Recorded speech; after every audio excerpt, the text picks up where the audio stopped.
Yes, y'all. Welcome to the final office hours of 2023. Thank you so much for joining me here today. Welcome, everybody. Looks like all systems are go, but let me know in the comments if you can see me and hear me okay, and we will get this show on the road. Welcome, everybody. Charlton, Mr. Frederick Clifton, welcome. Happy holidays. Great to see you here. Welcome. What's up, Lee? Mike? Mr. Robert Brennan, awesome. Welcome, everybody. JS, happy holidays. Welcome, everybody. Merry Christmas, happy Hanukkah, whatever you celebrate, wherever you are around the world. If this is the holiday season for you, happy holidays. I hope it's been a good one for you and your families. And I hope that you are fired up for the new year. We've got just a couple days left in 2023, so we're going to try and finish it out strong here with our final office hours of the year. Welcome. Samantha, welcome. Rez, welcome. Joseph, welcome. Mauricio, Adam, awesome. Good to see you all here. Welcome. This is office hours. Office hours is pure Q&A, so I don't have any agenda for you other than to try and answer your questions and help you maybe get unstuck in some way, help you make some decisions, maybe going into the new year, set some goals, whatever it is that I can help you with. You can put questions into the comments here. I'm also going to put an invite link into the comments. You can join me on camera if you have something that you'd like to talk about that is a little more involved or needs some more explanation, context, things like that, or it's just more conversational than we can do in the comments very easily. Then feel free to join me there. Yeah, Merry Ramahana Kawansmas. There you go.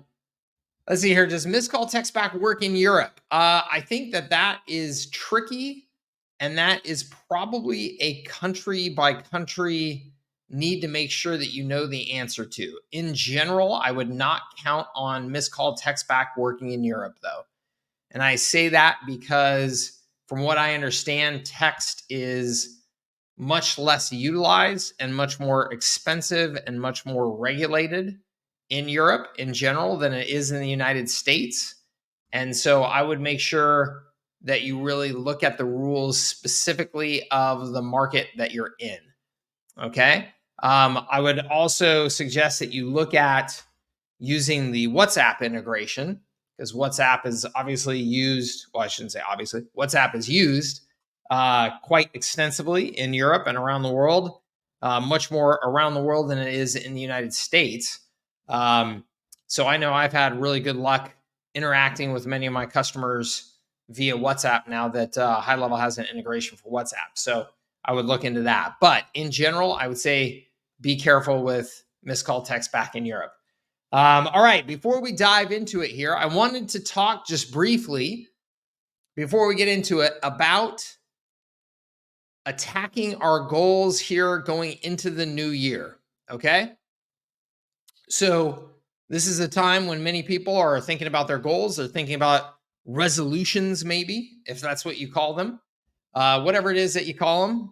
As we go into the new year, I've been thinking a lot about goals and goal setting. For me personally, I do a whole process throughout the year of setting goals and things like that. And I have done that for a long time. I have also kept what I call my personal development journal for years and years. I think I'm on my 12th revision now. And my personal development journal is where I write down as clearly as I can all of the major things, my vision, my purpose, my values, my biggest goals, things like that.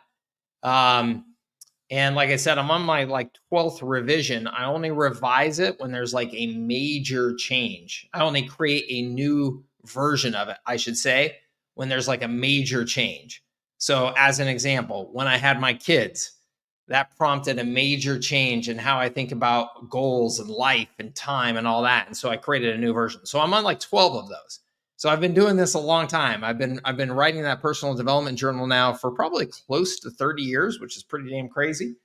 Um, so I've got some, I think, good experience in thinking about goals and goal setting and all that good stuff. And I think one of the cool things that I've realized that maybe will help you all going into this new year in attacking your goals and realizing your goals and your resolutions, again, whatever you want to call them. Jonathan, I see you back there, my friend. We'll get you on camera here soon. Um, is that I believe that it is almost 100% about management of your emotions. And I think that simplicity is a very powerful thing when you really connect to that and accept that I think achieving your goals is almost 100% just about managing your emotions. And I think that is particularly true in today's world where we all have access to just about every damn thing that we could possibly have to help us achieve our goals, right? We've got access to all the information in the world. We've got access to all the automation in the world. We've got access to all the talent in the world, or, we can hop onto these networks and hire people anywhere around the world for a fraction of what it would cost to employ them, in the past, or we just wouldn't even be able to get access to them in the past. It wasn't even possible. All of these resources are available to us. And so when you think about the reasons why you are not achieving your goals or haven't achieved your goals, it's almost always purely just a matter of you personally are just not getting shit done. I mean, you can make all the excuses that you want about it, but that's pretty much it. And when you look at, well, why am I not getting shit done? It's really a matter of, again, of emotional management. I mean, unless you are, some of you have circumstances, and I don't mean to minimize those circumstances, where literally maybe you have, some sort of physical limitation, mental limitation, you've experienced injury, something like that, that literally is preventing you from doing some of the work that you would otherwise want to be able to do. Then obviously that's, those are circumstances that are challenging. And again, I don't mean to minimize those, but unless that's the case, it's usually that you know what you need to do and you just don't get yourself to do it because you're not managing your emotions. You are accepting that it's better to go and turn on the TV and watch Netflix for a little bit longer, or to go and do that other thing that's a nice distraction that, amuses you and entertains you instead of doing the work towards your goals that you need to do. And we're all human. We all do this. I do this to some extent, right? We all do it to some extent. I think our job is to try and minimize how much we're doing that stuff so that every day we feel like, okay, I did what I could to work towards my most important things. And I think when you accept that, it's like a breakthrough. It's simple. It's so easy to understand and just be honest with yourself that it's just all up to you.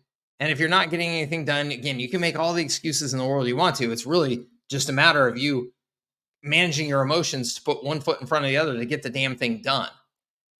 And I've been through some very challenging times in my career and my life and stuff where I was low, and I was not accomplishing my goals. I was not living to my potential. I was not healthy, physically, mentally, emotionally. And I had to turn those things around. And when I turn those things around, I look back at how I was able to turn those things around, why I was able to turn those things around. It really came down to two things. And so I'm just going to share these with you briefly, and then I can get to answering your questions. Okay. The first one being that I connected to the thing that emotionally drove me. I connected to the thing that emotionally drove me so that when I was thinking, oh, I should just go and watch Netflix, I could reconnect to that thing and it would get me so powerfully emotionally connected to, no, damn it, I can't go watch Netflix. I got to do this shit to accomplish my goals. I've got to get to work. I connected to that thing and I connected to it very, very, very powerfully. And I'll just give you a brief synopsis of how that was, because I think that it is important to understand the level of detail and connection that I had in that. And so at this time in my life, this last time that I went through this major kind of turnaround, and I should say, I mean, really, to this degree, the only time in my life I've ever had to do this, when I was like really, really, really down. And for me, it was imagining my kids seeing their father as a failure and connecting to that in such a detailed emotional way. It's still like I can feel myself just even saying it starting to get choked up a little bit. Um, because I didn't just go, oh, wouldn't it be tragic if my kids saw their dad as a failure? You know, I didn't just logically say it like that. I closed my eyes and I connected to it. I imagined very, very, very vividly, like them being at my funeral and talking about me that way and talking about my life that way and imagining how they turned out because they didn't have a strong role model as a father. And I imagined in horrible detail these awful things to the point where it literally just ripped me apart. And that is such a powerful driver to me that I can think about that for 1 second and freaking leap out of bed in the morning and run through walls to try and accomplish my goals. That's all it takes. Everybody has some version of that. And for the most part, though, you've learned to water down whatever that thing is. You've learned to accept, oh, it's not that bad, and the chances of that happening are not that real, or whatever. You've learned to water it down instead of using it as a tool where you're really emotionally connecting it and using that as leverage to get the best from yourself. I would encourage you to really, really, really connect to whatever that is for you. Whatever that is for you that makes that fire really, really burn so that it will make you want to run through walls. Really connect to whatever that is. And Tony Robbins' advice, who I've always been a big fan of, is that is usually a painful thing versus a pleasurable thing. It's not that you're going to get super motivated by, I want to have a yacht. It's usually the opposite, that you're going to get super motivated by imagining the very painful circumstances if you don't live up to your potential and really connecting to those. That pain is a more powerful motivator. And I found that that's true. So that's the first thing. The second thing is again, going back to this management of emotions.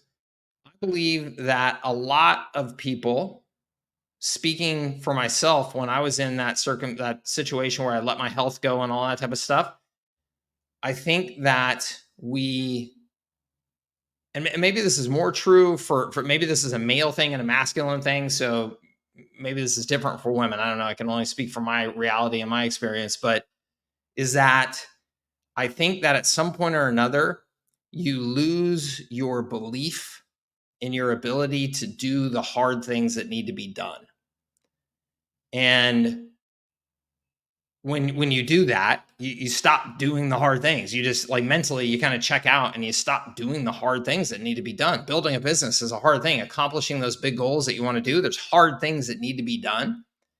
And so what I would challenge you to do, this is what I did for myself, and what I would challenge you to do is pick a hard thing that you know will impact your life in a positive way and commit to doing it every damn day and going through that hard thing every damn day. Just start with 30 days. Just start with 30 days. just commit to, I'm just going to do that hard thing every damn day, no matter how I feel. That's the important thing. Because remember, it's about managing emotions. No matter how I feel, I'm going to do it every damn day for 30 days. This is the what's the program, the something hard. It's the fitness program that I can't remember the name of the guy. Oh shit, somebody will know. You'll be able to tell me. It's like 75 hard or something like that, where every day you work out for 2 days. I mean, twice a day for those 75 days, and you have certain, you have to drink so much water, and one workout has to be outside and all that type of stuff. That's the whole point of that. That is the whole benefit of that. Yeah, 75 hard. It's not about, is it the best workout program or the best diet program or the healthiest thing for you or any of that. It's that for 75 days, you do something hard so that you teach yourself that you can do hard things again, no matter how you feel. That's the benefit of that program. And so whether it's 75 hard or anything like that, doing 50 push-ups every day, doing 100 push-ups every day, whatever it is that's hard for you, that will move the needle towards your goals, that will teach you things, that extends then to the rest of your life. That extends to making the cold calls that you need to do, creating the content that you need to do to grow your business, whatever it is that you need to do that you're not doing to accomplish your goals. It extends into other areas of your life. Okay. I hope that that's helpful for you. That's all I'll say about that. I think that it is as simple as that. And we make goal setting. We've got all these fancy damn, the planners and and all that stuff. And I see the value in all that stuff. I do those things, but I think it really does come down to managing your emotions and doing hard things. So let me go back through some questions here, and then we've got a couple gentlemen backstage. We're going to get on just 1 second. Great question. Thank you. Just signed up. What order should I go through things from your library? Okay. I'm assuming when you say just signed up, that you signed up for HighLevel and that you got access to all my bonuses. And if that's the case, I would suggest that you go just 100% into high leverage agency and just start. There's going to be a roadmap in there for you. There's going to be a little checklist in there for you that's going to illustrate, here's how to go through things. Here's what's going to direct you to some of my other programs along the way. But that's what I would recommend. If you run into any questions about that roadmap at that, once you're in there, then you just hop on these calls or post some moguls and let me know. Okay. And welcome to the community. Let's see here. What do you do when you have your company-wide year-end review and your staff says they got this? Go get some coffee. Right. Let's see here. 10 by 10. Okay, awesome. Nice. I love it, Doran. R4 sales system funnel. What's the best practice for using the LP, reputation, reach, resale, referral, and retargeting pages? Cool.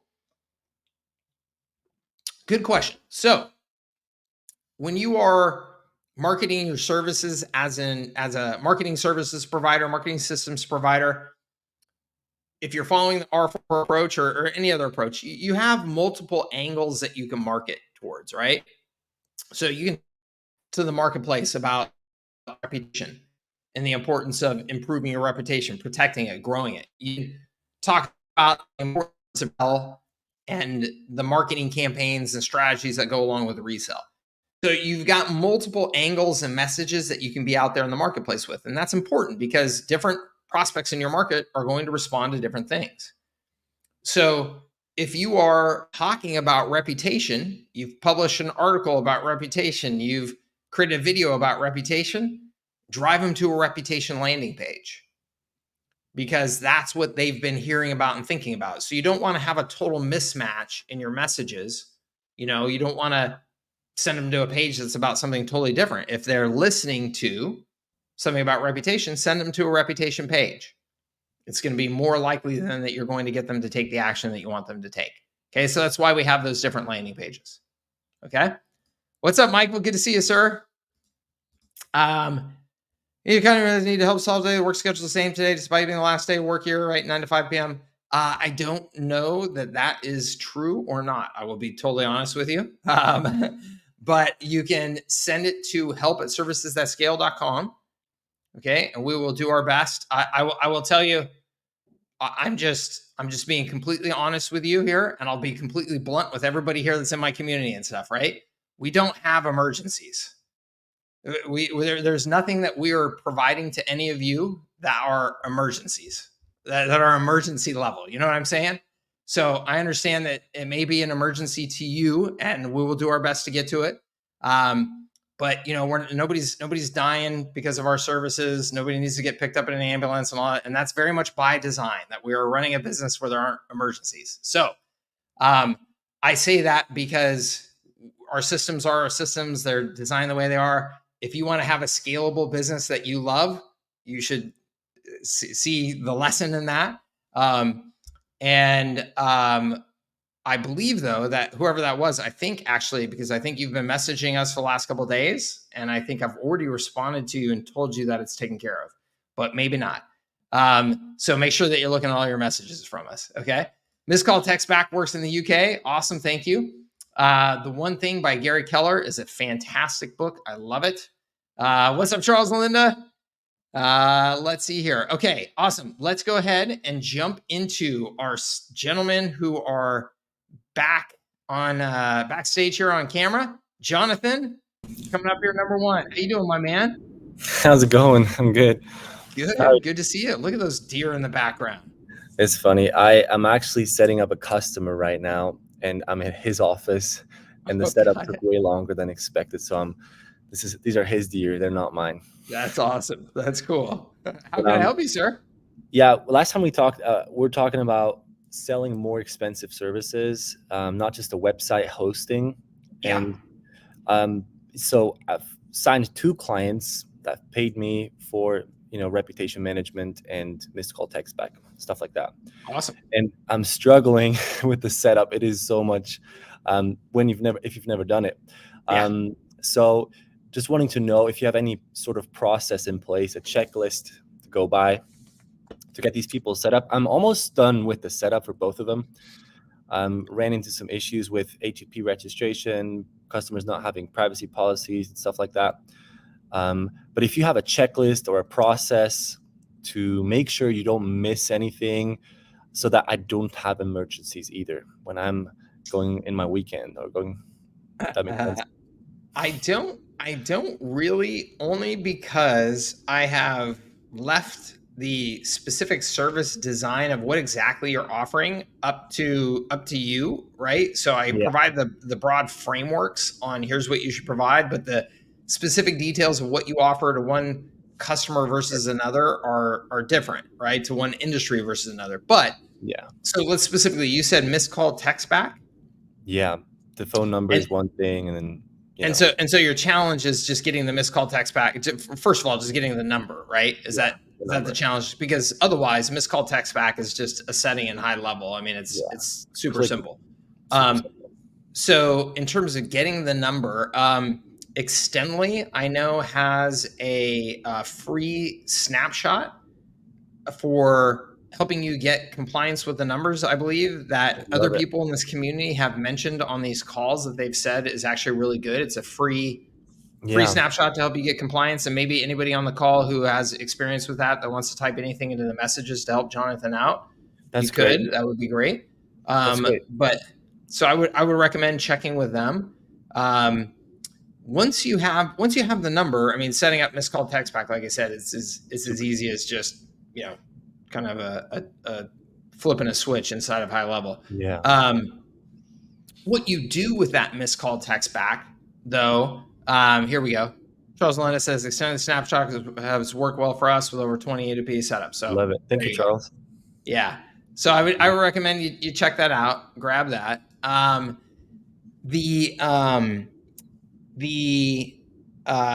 Once you do what you do ultimately with the missed call text back, then is up to you in terms of, do you send just one message? If you miss a call, do you send multiple messages? What does that message say? Things like that. You can determine based on what the customer is, what industry it is, all that good stuff.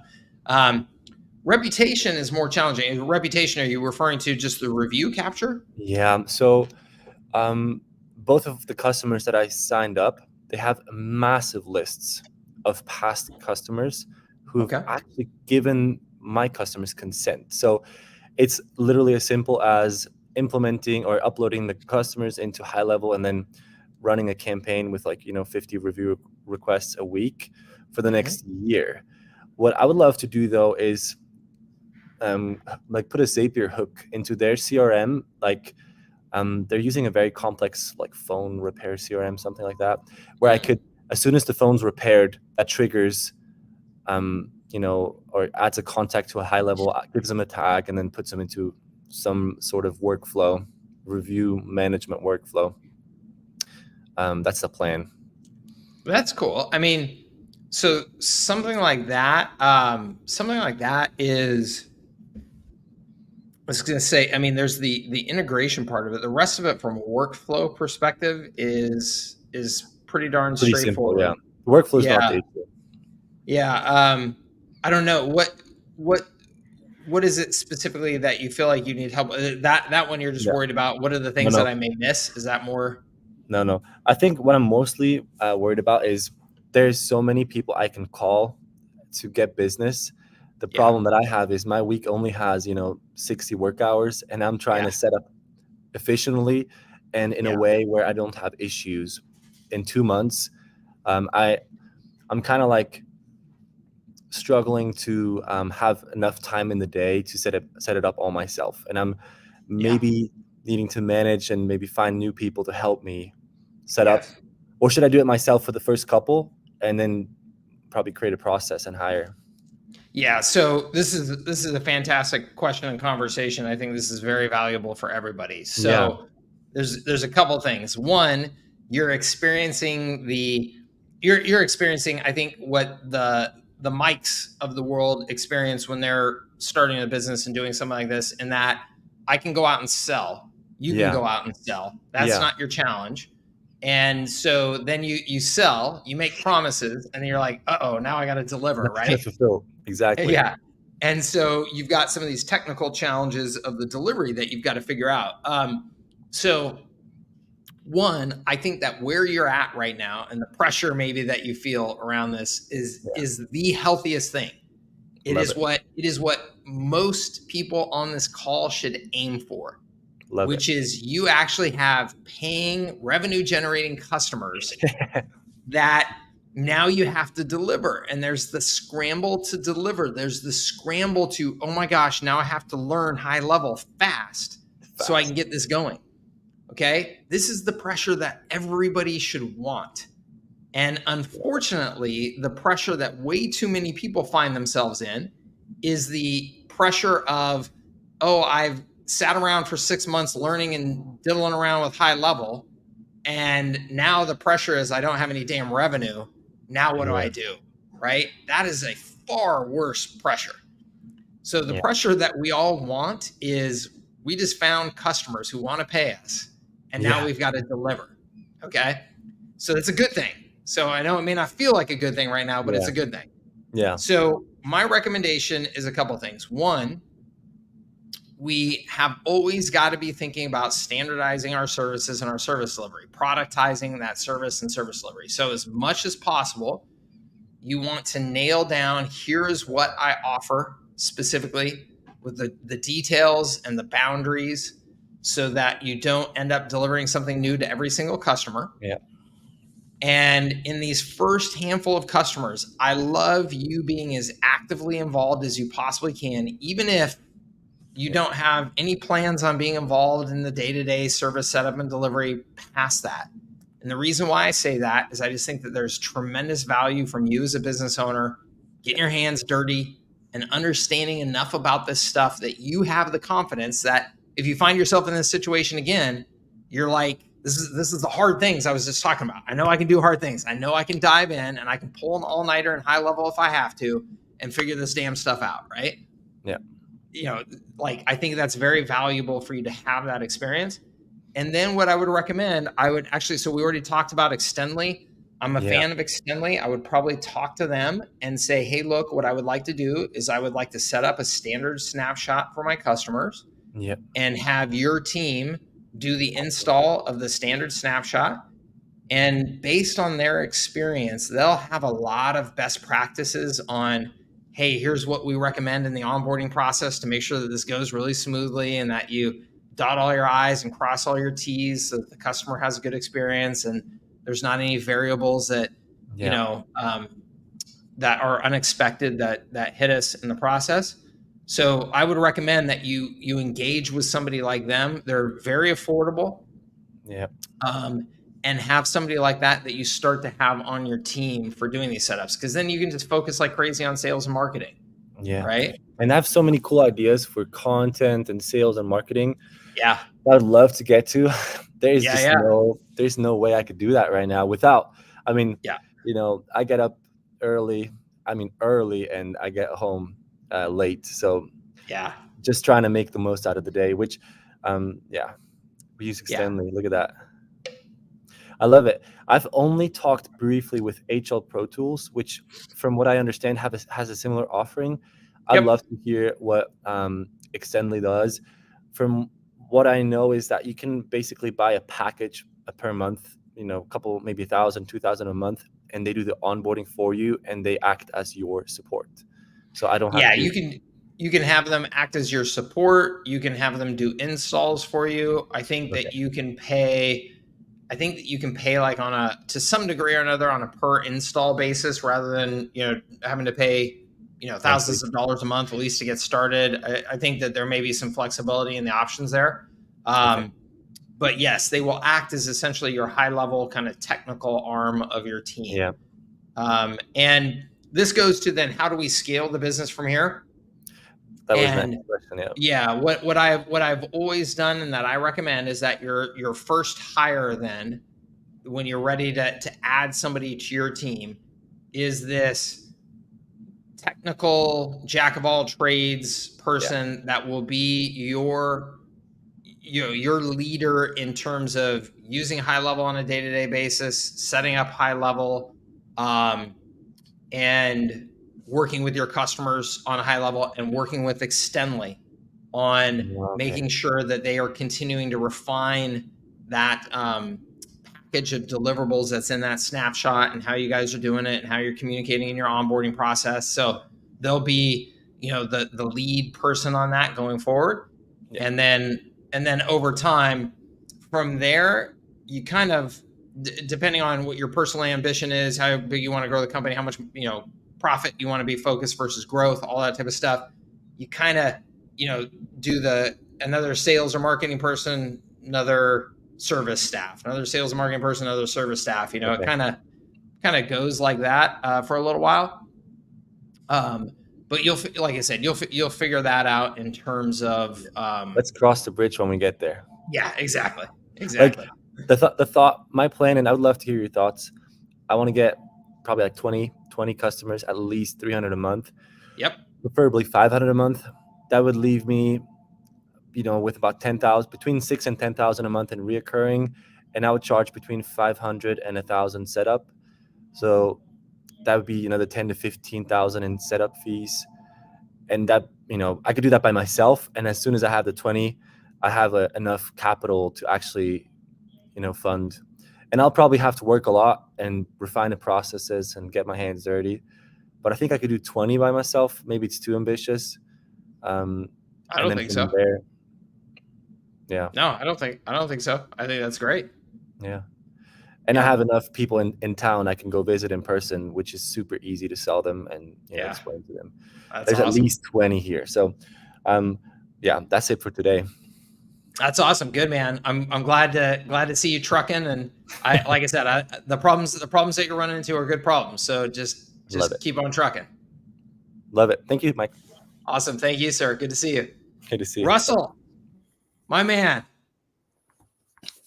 Oop, are you there? Hi, There you go. I am here. Can you see me? All right. Yes. How can I help you? Oh gosh, I wish I had the other guy's problems. That's where I Those are want to good go. problems. Those are good Yeah, problems. yeah, definitely, definitely. So I am. I'm just getting started. Signed up maybe within the past week or so. I'm Awesome. going through the what's the overall course? The high level agency, I believe. High leverage agency. Yep. Right. Right now I'm in the part where I'm going through the gosh, what was it called? Agency sales funnel boot camp. Yep. So I'm going through that. Haven't gotten through all the material yet, So I understand this question may be answered in there, but as I'm going through that material, I've done a little bit of research on cold email as a way of kind of jump starting recruiting and prospecting. Yep. And I wanted to get kind of your thoughts on that because I understand cold email, you need to warm things up for maybe a Yeah. couple of weeks. And I don't want to be behind when I get to the point where I'm ready to move. I want to be moving. Yeah. So my goal is that in the month of January that I can generate, some positive revenue based on, the way you talked about with the surge and everything. I'm hoping to be able to generate, $10,000, $15,000 in revenue, just getting, 3 or 4 clients signed up. Yep. I don't know how aggressive a goal that is. I've not done. I wouldn't say I'm extraordinarily strong in sales, but I have been doing work where I run my own coaching business, and so I've been doing sales for a while. And my problem in that coaching business is that I work with students, and they're notoriously cash poor. I'm hoping that I'm getting into a niche where that's not going to be the problem so much. And when I Mhm. get people where they see the value and they want to move forward, they're ready. They don't have that additional Yeah. impediment. So Awesome. I'm thinking that that is a fairly conservative goal to be able to sign up, 2 or 3 clients in the first month, and then I'd like to get to the point where I'm signing up sort of one a week. With the numbers I've seen you put together in terms of revenue, I feel like that's a very achievable and also reasonable growth path for a while. So Cool. that's kind of my goal, what I want to accomplish by the time I get everything set up with Go High Level, by the time I'm, ready to start reaching out to people, I want to have people to reach out to. So what do you think about cold email? Are there other things I should be looking at instead so that within the Mhm. next week or two, I can actually start talking to folks? Cool. All good stuff. So let me comment on your goals first of all, just because I Okay. think this will be helpful for everybody. So what I what I tell people is that you should, as much as possible, think about a 90-day ramp up. Okay. Okay. And the reason why I say that is because in the sales cycle of selling something to a small business owner that has any sort of complexity to them in terms of understanding it and needing a budget for it and all that type of stuff, the sales cycle from the point where I actually have a conversation with you directly and Mhm. you go, yeah, this is a problem I have, I'm interested in solving it, tell me what you got, let's try and get something done, to the point where you're actually collecting money and moving forward, I would say is on average 30 days. So if that's the case, then you have to realistically say, okay, well then what did I have to do to even get to that conversation? Because that most likely did not just happen that I picked up the phone today, found the business owner who was in that position and he's ready to talk, and Right. there we go. Right now, can it happen that I get that business owner on the phone and they close right there on the spot? Absolutely. Can it happen that I get that business owner on the phone and they tell me all those things and then they don't close for 6 months? Absolutely. So I'm Sure. just talking about averages and generalities and all that type of stuff. But I like to try and give people some realistic expectations as much as possible. I think that's so important. My hope for anybody who is jumping in cold on day one is that by the end of 90 days, you've signed your first customer and that you have a pipeline of your next few deals that are imminent. They're going to happen sometime in the next week, 2 weeks, 3 weeks, whatever it is. You've got another few of them that are ready to go. Okay. Now, there's all kinds of things that can impact the speed of this. So when we say we want to get it done in 30 days, I immediately then go, okay, who are you selling to? Do they know who you are? Do you have any reputation in that space? Do you have any particular inside knowledge of that because you used to work in that industry? Any of those factors that you can use to your advantage that are going to accelerate that. And if you do, awesome. Then you can probably expect to accelerate that. Um, if you don't have any of those things and you're like, nope, Mike, this is a cold start, and you tell me that you want to get your first 30 customers in 30 days, and you say, I've got some decent sales experience, but I'm maybe not a sales dog, maybe I'm not a hunter. Yeah. I would say 30 days is is probably not realistic to make that happen. And the reason why is simply cycle. It's volume of activity and cycle. So let's talk about cold email. Cold email, you send 100 cold emails out today, okay? If you got a response from 5% of those, that would be a decent success, okay? Yeah. Out of those 5%, then what do we have to do from that cold email? From that cold email, then we have to like get this to the point of actually getting a conversation with them and all that type of stuff. That could be another couple of weeks. Out of those 5 responses, half of them are probably going to ditch you. You're never going to get anywhere with them. The other half, maybe you'll actually get a conversation with them, that type of thing. Out of those, maybe one is then actually interested in continuing that conversation and looks like they could be a real opportunity. But now we're probably a handful of weeks down the road already. Mm-hmm. So that's just reality. Again, are there ways that we can accelerate those numbers? You could say, well, Mike, I'm not going to send it to 100 people. I'm going to send it to 10,000 people. And then I'd go, okay, well, now you're starting to run into problems with spam. You're a spammer. You're probably going to get shut down. Like you said, you got to warm up your account, things like that. So is cold. So one, that's just expectation setting. 2 is cold email. Benefits, pros and cons of cold email. Pros, super easy, super scalable, completely time efficient, completely cost efficient. So there's all kinds of pros to it. Mm-hmm. Cons of it are that it's super low success rate, but you take all those other factors into account and you go, well, super low success rate when it's free, easy, doesn't take me any time, and I can do it to 1,000 people. I don't really care if the success rate is pretty low. It is short term, I think, a perfectly fine way to just get some activity and get some momentum going and stuff like that. Long term, I don't think it's a great it's not a great standalone way of growing your business. You're going to need to do other stuff, right? But is it a good way to get things going? Sure. What I would say to you is if you really want to accelerate things and you're in the process of setting up HighLevel and all that type of stuff, I would just start emailing people today. Start the sales process, start the outreach while you're setting up HighLevel. There's no reason why you have to have all these things set up and do it sequentially. So start cold prospecting. You don't need to use HighLevel for your cold emailing. You can literally sit and just do cold email, or there's a tool that I recommend in High Leverage Agency when you're going through that, reply.io. Reply.io is a fantastic outbound cold email tool. It's got all the best practices already built into it. It's designed to make sure you don't get flagged as a spammer, all that stuff. Really, really good company, really good tool. So you could just start cold emailing people today and start getting those conversations going so that by the time you feel like, okay, I've got HighLevel set up, I'm ready to start going, you're already 2 weeks into it, 3 weeks into it. Now maybe you've already got some conversations that are starting to happen. Mm-hmm. Okay.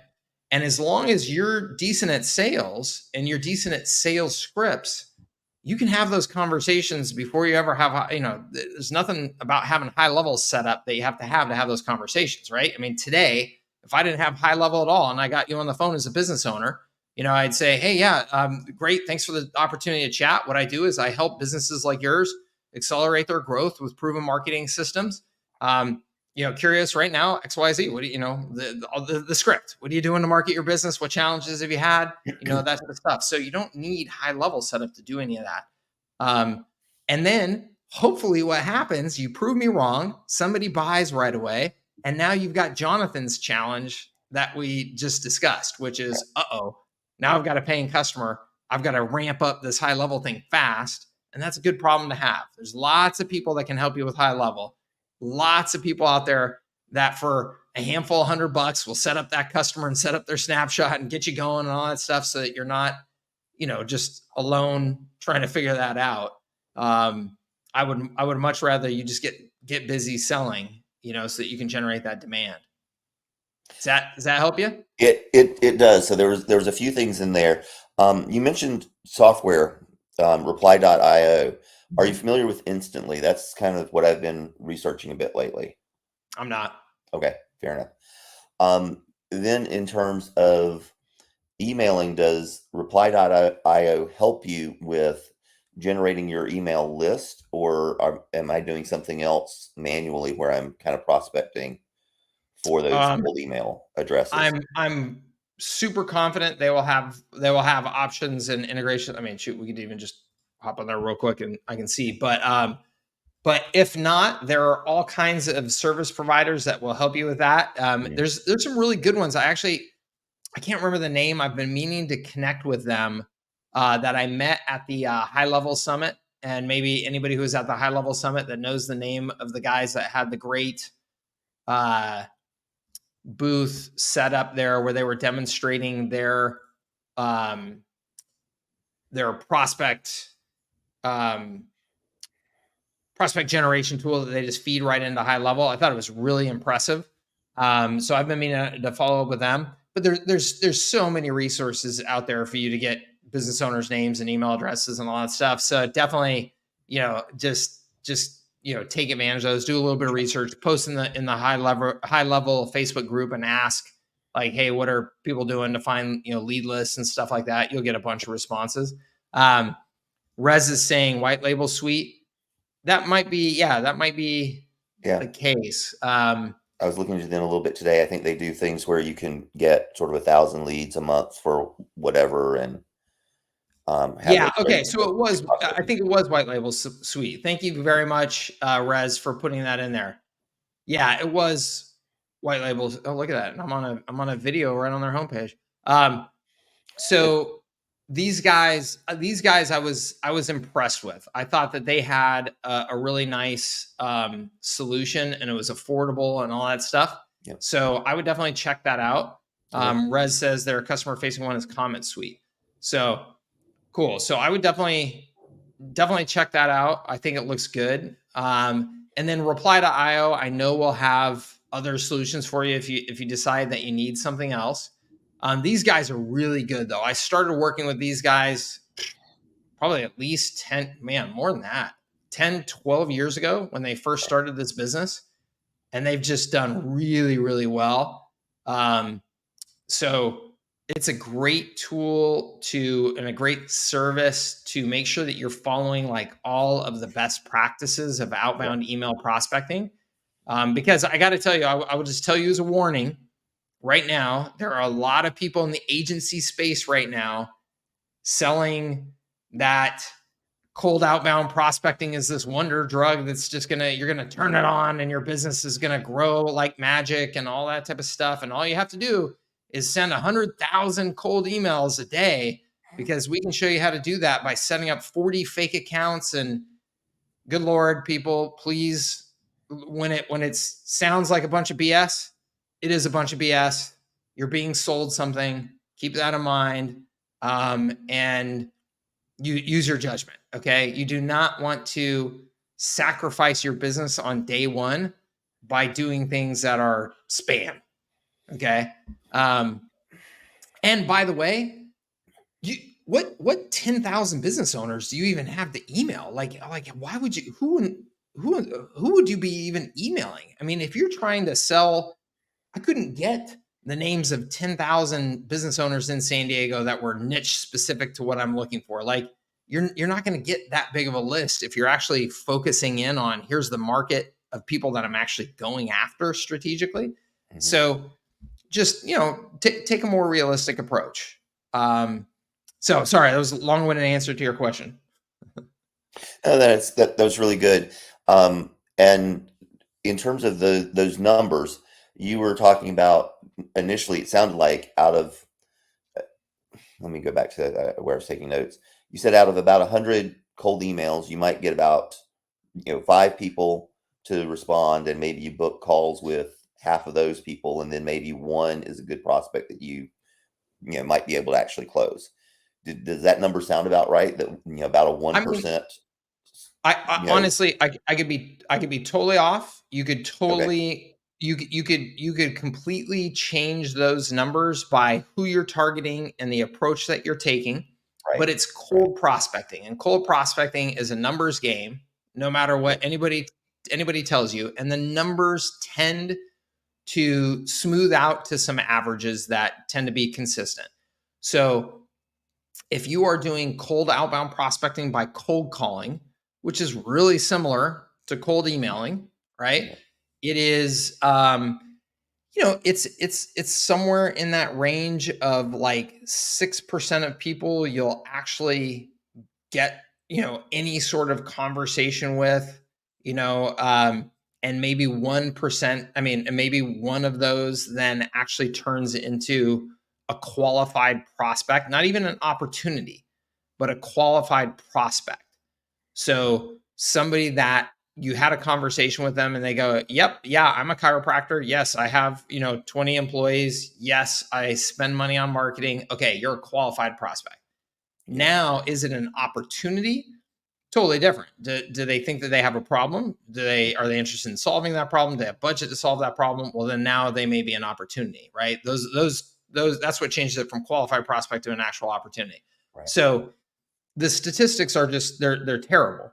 And this is why generally we want to do content marketing and inbound marketing, so that we're reaching a much broader audience with a message that lets them pull themselves through the sales cycle to us. But look, cold outbound prospecting works. It's just the numbers are challenging for sure, but somewhere in that range is realistic. And again, if you have some inside knowledge of the market that you're going after that allows you to then communicate and connect with them in a little bit different way, you've got some reputation in that space, personally, anything like that, you can totally improve those numbers. Okay. Well, I was just looking at those numbers and thinking that that seems like a relatively positive way to get maybe your first few clients while you're setting up some of the more advanced marketing systems. The I content agree with marketing, that. what you said definitely makes sense there.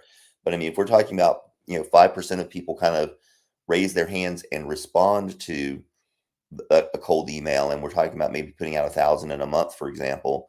Now you've got a list of 50 people that you can continue to do sort of email and or text marketing to Absolutely. over some period of time. And like I said, if I can get 2, 3, 4 of those to close in 30 to 60 days, maybe, I'm very Exactly. happy with that So, initial. so that I'm glad to hear all you saying all of that, Russell, because that is exactly the mindset. If I do those initial campaigns, I get some sort of response. I earn the right to follow up with them, to keep in touch with them, to add value to them over time.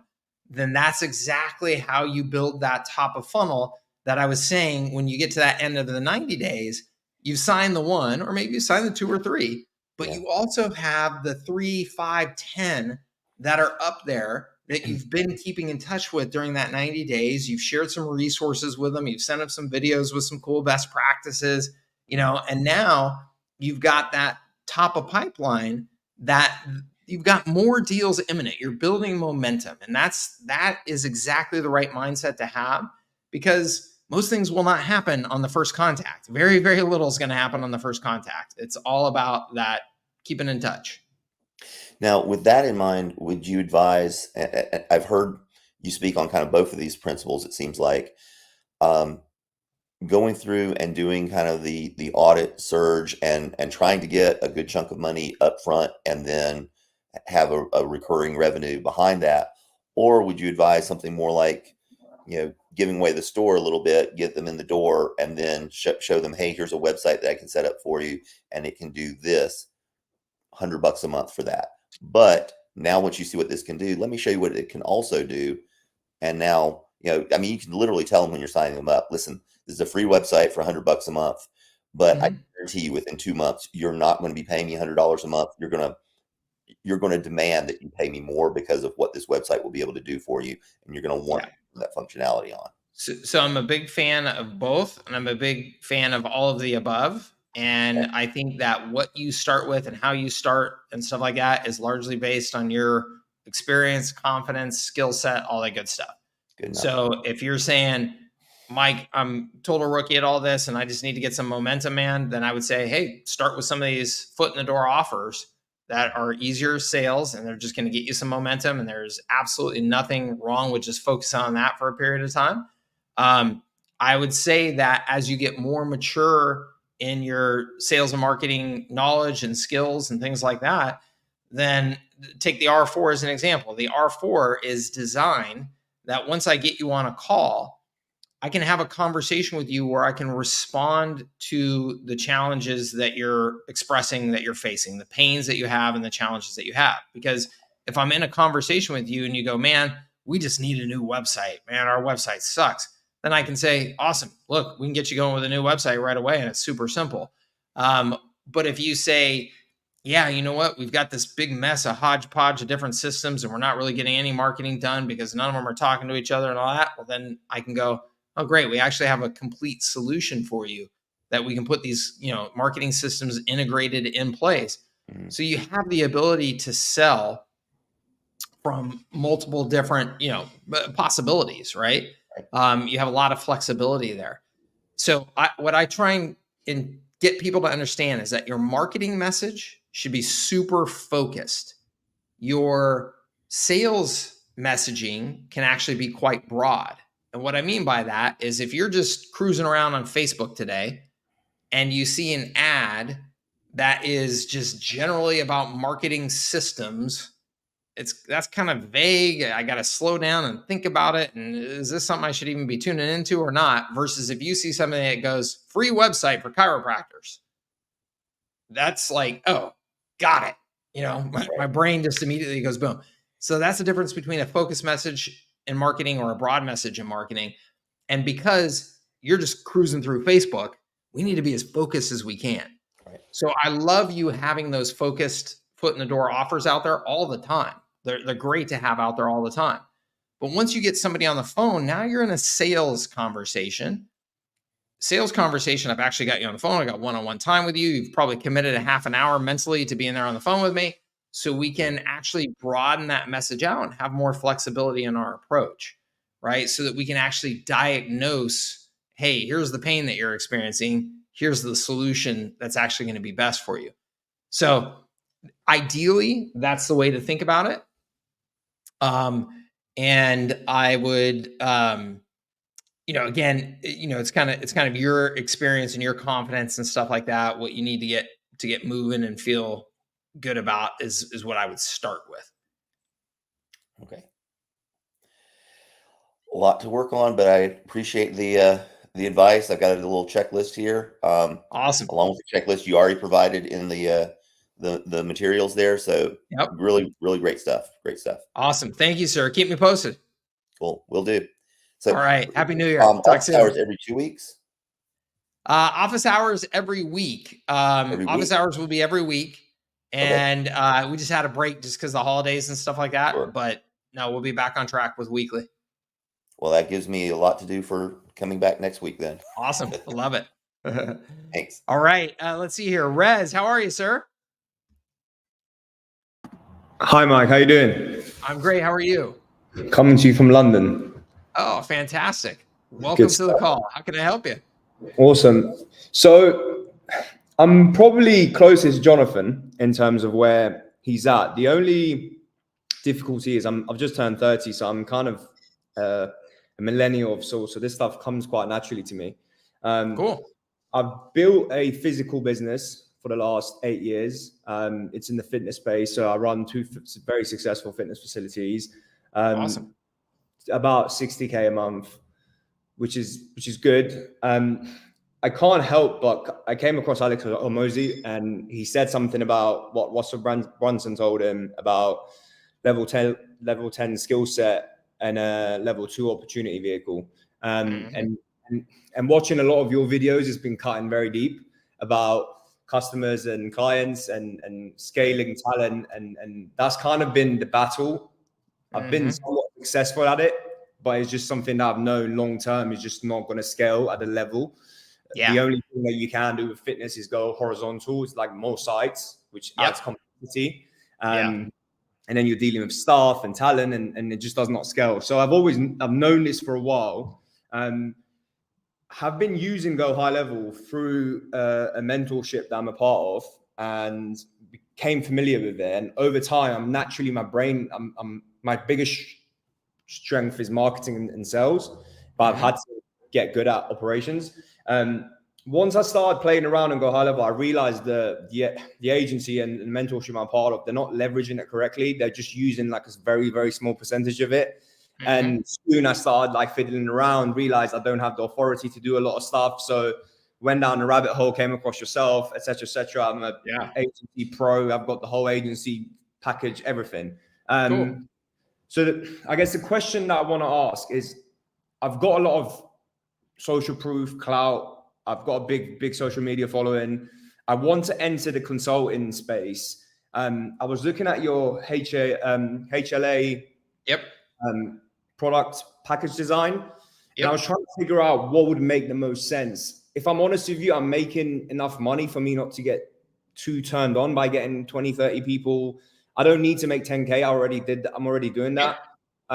So it's just like, I want to do something bespoke, but I don't want to fall back into the whole talent kind of client world. So I'm trying to figure out what you would recommend would be a good way of structuring a consultancy that perhaps, and I guess longer term, like this is more like a 5-10 year goal, is to kind of emulate what Hormozy did, which is eventually you'll go down the acquisition route and take over fitness businesses and partner up, growth partner with them, rather than, this is a way of getting the consultancy and clout and refining the things that I know from my personal business. And then longer term, it's like, then you're partnering an acquisition. Am I making sense?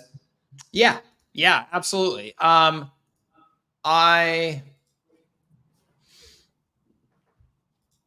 mean, this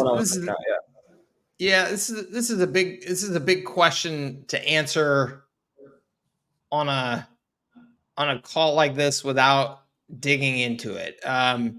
The reason why I say that is, if you say that the goal is to, it sounds like, you've got big ambition to, hey, I want to grow this up big enough that it's like an actual equity sale opportunity where I can make, I can have a real nice exit, right? Then by far and away, the easiest way to have a big, nice exit is to build a real business. So you're talking about your physical businesses. It's to build a real business, right? And I say a real business because a lot of people still don't see like online businesses, coaching, anything like that as a real business. And there's truth to it. I mean, if you set up like just like a coaching business or something like that, then it's not a very easy thing to sell, because it is based on talent. It is largely based on personality, all that type of stuff. So I would say to you, there's two real paths. One is that you take your marketing systems, your knowledge, and you build that into HighLevel as much as humanly possible. And you say, okay, now what I can do is I can just go buy or open or franchise. They all can work. Any three of those, just different economic and legal models. Sure. And you say, I'm going to start opening as many physical locations as I can because I've got the blueprint. I've got the operational blueprint. That would be a far easier way to actually grow and scale towards an exit than doing the approach of, I'm going to be a coach or consultant, and then I'm going to find things that I'm going to do a growth partner model with. Honestly, like I think Alex Hormozy is brilliant, and he's obviously done some amazing things. I think the whole growth partner model is largely a bunch of BS. And the reason why I say that is because most small business owners, you would not want to be a partner with. Yeah. Sure. And if it was somebody that you were really impressed by being a partner with, they probably don't want to be a partner with you. They don't want to get rid of half of their business, right? So the reality is the models that work in that kind of growth partner situation is it's a franchise, it's a license, it's something like that where you say, hey, I've got the system. You want to be a gym owner, but you're really good at fitness and all that stuff. We don't know squat about growing a business. I've got the business.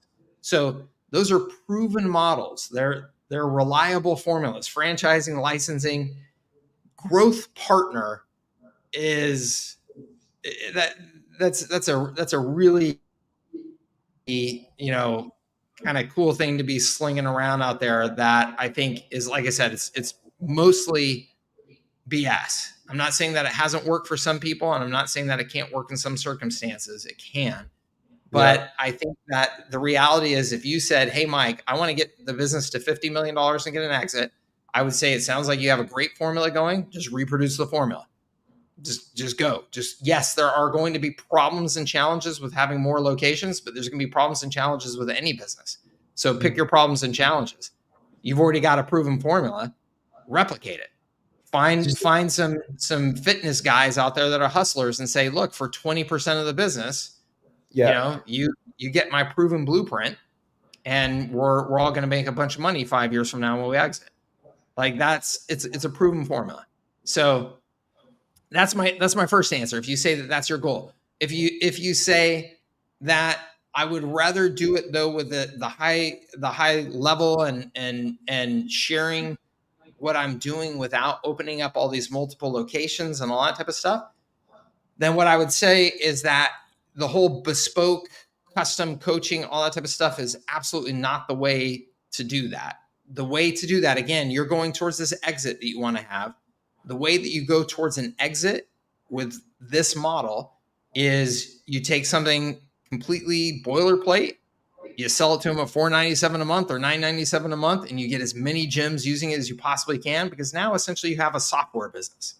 And a software business is very scalable, very sellable.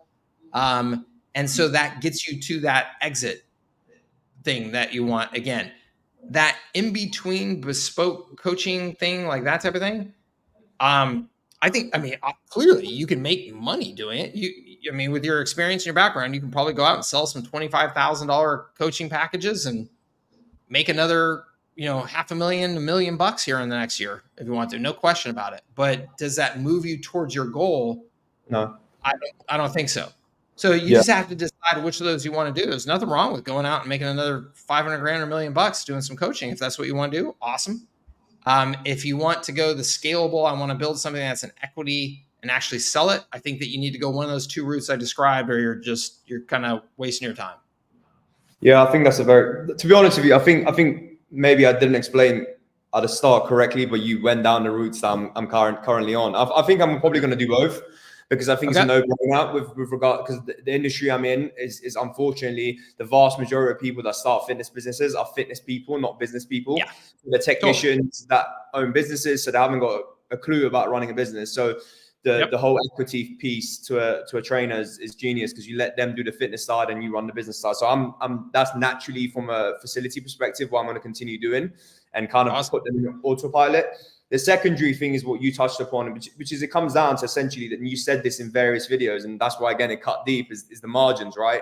Like I'm killing myself and I've got 40% at most, right? Yeah. And in the UK it's a little different to the US. We got VAT and tax, and like they literally just scrape every single margin away from you. So it's hard to get better than that. So the idea of that's exactly what I was thinking, is kind of like get something, let's say lifetime value is 12 months, hopefully longer. You're charging an onboarding for 90 days, an accelerator where you're fixing one specific problem for 3 to 5K. And then you got a tail recurring of, I don't know, 997 or 1500, and you get 30, 40 people. I've done the maths on it. If you can hold people for a year, you need about 70 people to do $1 million at the price point I was thinking. And that's doable and it's scalable. And obviously the more effectively you do, and I actually have colleagues, people that I'm in part of, that are doing that, and they've scaled that to those numbers quite easily. Cool. So then I would say that what you could be doing is more this option, the number 6, right? So the thing I like about number 6 is this is designed for that kind of high ticket approach. So you've got the leverage in your marketplace, and that you can say, hey, look, I do this already. I've got the successful blueprint. So you want to get, my successful blueprint. You can do the more upfront, like, hey, we're going to charge you $12,000 up front. But really, the entire point of the model, again, is still that you're getting them using the software for $497 a month or whatever your price point is. That's still the whole point of the model. It's just you have the positioning and the leverage that it's going to make it much easier for you to sell like hey, it's $15,000. You get access to our proprietary system. You get all the software that you need to run the business. You get coaching calls from us. You get all the support, all the upgrades, all that type of stuff. It's only $15,000 for the first year, $5,000 every year after that, whatever the numbers are. You can do that pitch, but still the point for you is all about getting the $497 a month or whatever it is and just making them stick as long as possible by helping them be successful with their gym. So you can do that in this, high level and high leverage agency kind of approach. That's the one direction. And you can, bump up that upfront cash so that you can make this feel more worth your while in the short term while you're building up that recurring revenue in the long term. And then, the model of building out the multiple locations. I mean, franchising is obviously proven. I have a really good friend who did this in a pretty novel way in chiropractic. That was really cool. So what he would do is he would take new chiropractic school graduates and he would say, hey, look, I've been running a dozen chiropractic offices for years. I know how to do this. What I'll do with you is I'll partner with you to open your location. I own it. You work to you're a 10% owner or 15% owner or whatever. So they would put up a good chunk of cash. He would use that cash to open up the office, start the office, but he would own it. And then what he had was a clause where like 5 years into it, they could buy it from him if they wanted to buy it from him. If they didn't want to buy it from him, he still owned it and kept on operating. So he ended up with 20 chiropractic offices, but he had actually started and sold off probably another 20. So he had been able to achieve the equity sales as he went, but also then had the 20 at the end that he could sell ultimately for a nice exit as well. So, there's a number of different approaches there that are proven and reliable. The only question I would have, I'm pretty confident, like it's not, I'm not necessarily unsure of myself, but would it make more sense to, rather than, if I want to transition, let's say, to this model where it's like, let's say 12K, 15K, would that we just discussed the option, would it not make sense initially, since like I'm new to the consulting, I've got the credibility, but I haven't necessarily worked with any other gym owners, would it kind of make sense to get someone in for a specific problem, use them as a case study for a specific aspect of it, and then flesh it out once I have a few testimonials and then go from there? I mean, rather than the whole comprehensive package up front. I think it's yes, you can absolutely logically make that case. And I could also tell you could go and start selling the whole big shebang. And, I mean, like you said, that's probably more just like a confidence issue and what makes you feel more comfortable to go, but I think you could do either one and make it work. Yeah, you're right. Just kind of a confidence thing. Yeah, for sure. Cool. Very good. Awesome. Thank you very much. Nice chat with you. Likewise. Yeah, keep me posted any way I can help. I will do. Thank you very much. All right. Thank you. Take care. All right. I'm going to answer, Mike, I see you back there. I'm going to answer some questions in the comments here, though, because I've been putting these off a little bit. Joseph says, would birthday marketing for restaurants work in a country like South Africa where Facebook doesn't allow segmenting using towns and cities or by radius? It seems to be limited to a country segment. Joseph, it sounds like that would be tough to do through Facebook then. I would consider looking at other platforms that may have the same type of targeting, so I'm not familiar enough with Twitter, but I know that they're, X, they're being aggressive about their ad platform. So maybe check there, but look at the other, advertising platforms. It is not difficult to get people's birthday information, to buy a database with people's birthday information. So, You could go back to doing this with direct mail or email campaigns, things like that, instead of running ads to reach the people. You could send them a postcard. You could, a postcard with a birthday offer. You could send them an email with a birthday offer. You have to be careful about that because depending on the spam laws in South Africa. But, if you're taking the Facebook approach though, and you don't have that kind of targeting, that sounds like that would be tough. Persistent marketing coach. When bringing on a new customer, how do you address emails? Do you get a new domain for them and set up a new email? No. So if you're referring to working with HighLevel, so the way that HighLevel works with email is that you're just setting up like reply. So I have services@scale.com. You're setting up replies.services@scale.com, reply.services.scale.com, whatever you want to put in there. But it's just like a subdomain setup that then HighLevel uses to send and receive emails. So it's not a totally new domain. It's just a subdomain, and HighLevel is just kind of faking your email. That's very common in CRM platforms to do it that way. So that's the way that it works. I'm not a technical guy on that front, but that's generally the way it works and is not difficult to set up or anything. HighLevel is currently running a 50% off deal. Yes, you absolutely can, for sure. I don't know if that deal is still active though. Is it? I thought it ended. So you may just want to check. Maybe not. Maybe it's still running for a couple more days. But yes, you can do that. And yes, you just want to get it done quickly so that you don't miss that opportunity. Is there a good way of warming up LC dedicated email prior to activating the birthday marketing campaign? Yeah, you should be sending a handful of emails each day out of the system to their current customers, prospects, things like that, just so that there's normal email activity going in and out of the system associated with that account. So it's not all of a sudden just like a flood of marketing email, right? That's the thing. If the ISPs out there see all of a sudden you went from 0 in an account to a whole bunch of marketing email, then they're going to flag your account. So yes, just kind of common sense, just spending a couple of weeks sending some emails out of the account, just normal volumes of stuff, sending one-off emails to, handfuls of people, like stuff like that. Mostly, ideally, again, to current prospects and current customers that that you're going to get an open from and a response from and stuff like that, because then it shows, okay, this is a real account with real people interacting with this business. Okay.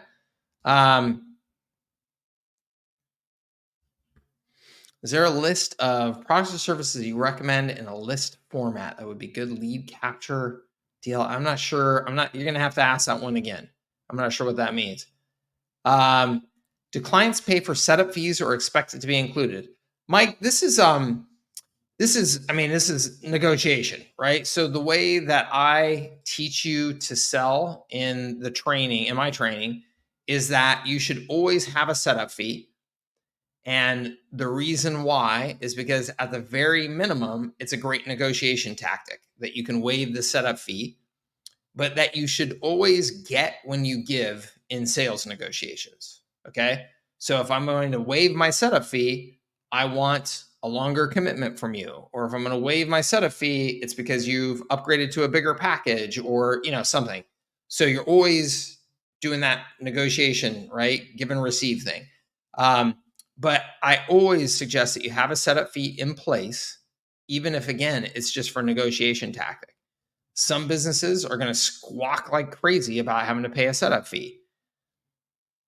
But, it's up to you to decide, do you want those customers or not, right? But I can tell you that there are plenty of businesses out there that will pay the setup fee for you to build your business with. And then you'll have customers that actually can pay setup fees and will pay setup fees, which if you're having a conversation with a small business owner and you say, look, the reason why there's a setup fee is because we've got like 2 weeks of work that we're going to do where we're doing all of these things for your business. that we've got to get compensated for, and they go, blah humbug, I'm not paying you for any of that, then you got to decide, do you want to work with that? I wouldn't want to work with that customer. I'd say, hey, it was great knowing you. We'll move on. Because why would you want to start a long-term relationship with somebody that's squawking about paying you stuff that's just realistic stuff that needs to get paid for, right? So you're not a charity, okay? Now, you could present that and they go, oh, Mike, you know what? I understand what you're saying. I just got to tell you, though, cash is tight right now. And it would be great if we could find a way to not have to pay for those setup fees right now.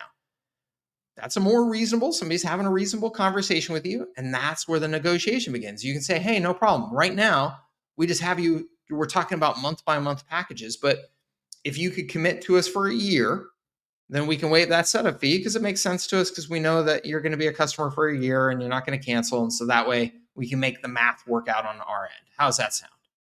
Right? So now you're asking for something when you're giving something, right? So it's a fair trade. You're keeping that balance with that customer. So I always recommend that you have that setup fee, and yes, businesses will pay for it. Chrissy, looking forward to seeing you at the mastermind in February. Yes, I can't wait. Yes, I'm going to be at the High Level Mastermind in Dallas in February. Anybody who wants to come and hang out with us in person, I'd love to see you there. Best recommendation of what to get done between now and then to max out the benefits and what to focus on while there. Ooh, Chrissy, I'm going to have to think about that one and get back to you. I love the question, but let me think about that one and get back to you. Okay. Wise Guy says, would you use Go High Level to cold email or another program? This is a great question. I personally would use, if you're planning on doing cold email in any sort of volume, I would personally use like reply.io instead of my High Level account. I don't want to mess with my High Level account's reputation in any way, because once you get on the wrong side of that, it can be a hard thing to correct. It's not fun. Okay. And just so you know, I used to manage outbound email prospecting for hundreds and hundreds of businesses at a time, sending millions of emails. So I have a lot of experience with this. If you get on the wrong side of it, it's not fun. So I would personally use a separate tool. That would be my opinion. Okay. I use Instantly for cold email warm-up. They are excellent at warm-up, even better at tech support. Awesome. Love it. What should I do for business owners who already have a phone number and don't want to use a new one? Victor, that's no problem. So if they just simply don't want to make any changes, then you obviously need to limit the services that you're offering them. But there should be a pretty easy, logical conversation with them where you say, hey, look, keep your phone number. Keep using your phone number for whatever you're using your phone number for. But what we're going to do is we're going to set up these additional numbers specifically for our marketing campaigns. And here's all the benefits of that to you. It's going to be trackable. It's going to be recordable. We're going to be able to do these cool things like missed call text back. We're going to be able to do all these things that are going to help you sell more. Continue to use that number. Again, wherever you're using that number, that's fine. But let's use this additional number for your marketing activity, for your sales activity. Okay. And, you hopefully should be able to have that conversation with them and they can logically understand businesses have multiple phone numbers. That's okay. Right. 99% of people don't actually know or ever type in your phone number anymore anyway, right? They've either got it saved or they do a Google search and just hit the number and tap the call. I mean, nobody, it's not like I remember, such and such business's phone number is, 619, blah, blah. I mean, nobody, unless they're selling to like 80-year-olds and that's their only market, right? Like maybe those people are still, handling phone numbers that way, but hopefully you can have that with them and get them to understand that, it just makes sense for them to also get these marketing numbers. Level agency, where should I start with your company? Whether that be your upgrade to pro or what class? So thank you, Mr. Frederick Clifton. Thank you for the considering working with me. I appreciate it. I would say that the best bet for you to do is go here to services.com/high-level bonus, and you will see everything that you get. If yes, you can upgrade your account through me, access to all those bonuses. For 95% of people now, I tell them to just dive into the high leverage agency, which is the major bonus that's included in this, as well as moguls, which is our private community and private training calls and stuff for that community. Just dive into those two things. And that's where you should spend your time. So go there and check it out. Yes, if you upgrade through me, you get access to all of that, and would love to see you in there. Goals to grow SaaS, go high level model, feel the pull of awesome. I love it. All right, Mike, thank you for waiting patiently, my man. How are you, sir? Hi, Happy New Year. Thank you. You too. I just want to check in, say hi to everybody, and say hi to you, and Happy New Year. And awesome. I missed the last couple of segments and weeks, but just been busy with the holidays. But doing great, still on the journey, following everything. Wrapped up in moguls right now, and awesome. putting my packages together. Actually, been warming up my contacts for some packages that I'm putting together for current clients or for future clients. Sorry, that I've been talking to, and I thought it was a great thing you're talking. I forgot the other guy's name you were talking to about, warming up that list, making contacts, the sales cycle. So I have 3 current new clients right now. I'm in the middle of that with. So awesome. Looking good. Probably would end up. It'll be about 6,000 a month between the 3 of them. Nice. So hoping to wrap that up in the next 10 to 15 days. Great. With Go High Level products, and I'm really looking forward to this journey this year. I'm going to set a goal to hit 1 or 2 conventions in the logistics industry to let people know, who I am, what I'm doing, and I'm really excited.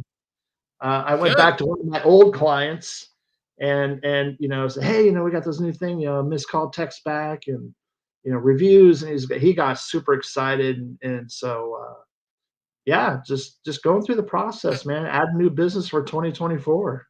That's awesome. I love it. I love it. We'll keep on getting after it. I'm glad to hear. Yeah, I'll be down there for Billy's graduation, so hopefully I'll see you there also. Nice. I will see you there. I love going. Yeah. So, awesome. But otherwise, doing great, man. Just good. Have a goal by July of this year coming up to hit 30K a month. So reoccurring, and just rocking and rolling, putting together those 997 packages. Awesome. That's good, man. Awesome. Yeah. Well, thank you for being here, and thank you for sharing, and Happy New Year. We'll get after it. Yeah, definitely. Hey, how's the waves over there? Crazy. I heard they're pounding San Diego, huh? They are, yeah, all up and down the coast. Yeah, Ventura up north of us, man, they got hammered. They had 8 people I saw got hospitalized because they got taken out by rogue waves. That's crazy. Well, it's that time of year. Yep. It's that time of year for the big waves. Yeah, absolutely. So, yeah, I saw the Pismo Beach pier was like engulfed in a wave. I'm like, whoa, that thing's a tall pier. Yeah. Power of nature. Awesome, right? Mike, sir. I'm going to answer a couple more questions before I have to run here. Thanks, Mike. All right, you, sir. We'll see you on the next one. Yeah. All right, cool. Let's see here. Cool, awesome. I just answered that one. And there's a couple more. Oh, here we go. What is the average life cycle of a customer in this industry? What have you experienced your average customer retention rate is, and how long do you stay with that average? Okay, this is a really, really, really important question. Charles and Linda, thank you. Have a good one. So the average life cycle completely depends on what you're selling. Okay, and this is why it's so stinking important. This is why I tell people you got to sell systems as a service and come in there using the systems, because if you sell them a system that they're using to manage their pipeline and they're sending email out of it every day and they're having conversations with prospects every day, that's something that will stick for years. Okay. If you're selling lead generation, the average customer on that is somewhere around 2 months. That's terrible. But that's because you're selling a service that's completely based on performance, and it's usually more expensive and all that stuff. So a small business is going to evaluate it very hard, very fast. And if they think that there's anything wrong with your service at all, they're going to cancel. This is why the agency model sucks. And this is why you want to sell systems as a service. Okay. This is the value of HighLevel. And what HighLevel is doing for this industry is it's allowing you to sell that system as the core value proposition of your business. When you do that, like if somebody came along today and tried to get me off of HighLevel for my businesses, right? For their San Diego, for services that scale, if they said, hey, Mike, we've got a better automation platform, it would be like pulling teeth to get me off of that, because I have everything wrapped up in there. I'm building my websites. I'm building my funnels. I have my email lists. I have my customer communication happening. I have everything happening in there. So the chances that I would get off of HighLevel for my business anytime in the next few years, it would have to be that somebody has such more compelling value that it's hard to even imagine what that would be. That would be valuable enough for me to want to make that change. That's the position that you've got to be in with your customers. And that's what HighLevel lets you do, is to sell that system. This is why I'm so adamant that everybody who's in this business is using HighLevel and that they are selling systems, because that is the life changer. That is the game changer. You will get customers that are in there for years and years, paying you every single month. So that's what you should be aiming for. If you're just doing typical agency, again, lead generation, or you're doing custom website design, or, anything like that, you have that customer for a couple months and then you're done. It's a terrible, terrible model. Again, that's why the agency model is broken and is not worth pursuing. Are all the niche snapshots in high leverage agency course? Is there a particular niche you think was done well? No, so I do not do anything that is niche specific. Everything that I provide is broad enough to be used in any market. I don't spend any time trying to develop anything for a niche for you guys. You guys all have your own niches. You should be taking whatever knowledge you have of those niches and taking what I provide to you and building what I call your signature system. Your signature system is where you take these fundamentals and you build it specifically for the niche that you're pursuing. Okay. Second part of your question is there any niche that's particularly, good or bad? No is the answer. Okay. There's so many niches out there that are perfectly good ones to pursue. And I've heard of people making great money in some of the most obscure niches I would have never thought of. And I know people making great money selling to dentists and chiropractors and all these niches that everybody, knows. So, all kinds of opportunities out there. Mike says, I would ask for 3 referrals up front if they don't want to pay setup fees. Yeah, that's clever. I think you had some training about newsletters. Yes, local newsletter profits. That is not included in the all access pass. It is for sale up on our website. You'll see it there. And I love it. It's such a great model. I love that model. All right, that looks like it's it. And I got to run because we are still in holiday mode around here. And I've got family. I've got my mom in town. And my kids are here. And we're going to go run to Balboa Park in San Diego and go to the museum and all that good stuff. So I wish you all the very best here as we head into 2024. I hope that you finish up this year strong and get off to a real strong, fast start here in the new year. And anything that I can do to help you, I look forward to doing my best. I'm super excited for the year. I'm super excited to come out of the gates aggressive. We're going to have lots of great content for you, lots of great resources for you. So I look real forward to helping you achieve your goals and grow your business. So thank you very much for being here. Thank you very much for being a part of the community. And I hope that I can continue to help you here in the new year. So, missed question your support staff sent me to. Hold on, let me just take a look up here. Yes, in HighLevel. Trying to see your questions here. Persistent marketing coach. Bring on a new customer. How do you address emails? I already answered that for you. So if you didn't hear the answer to that one, I did. It's in the replay. Looking. Anything else? I answered that question. That's the only question I see from you. So if there's something else, now is your time. Happy New Year. Happy New Year. Awesome. Good to see you here, sir. Happy New Year.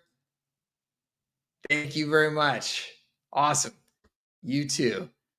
All right, everybody. Have a great one. We will see you on our next office hours call and in the community in between now and then. I will be off and horsing around here for the next several days. So don't expect super responsive support, or responses to anything anywhere, but I'll be in there answering what I can as we need to. And certainly as we hit January 1, we'll be off to the races. All right. Awesome. Thank you so much, everybody. We will talk to you real soon. Bye-bye.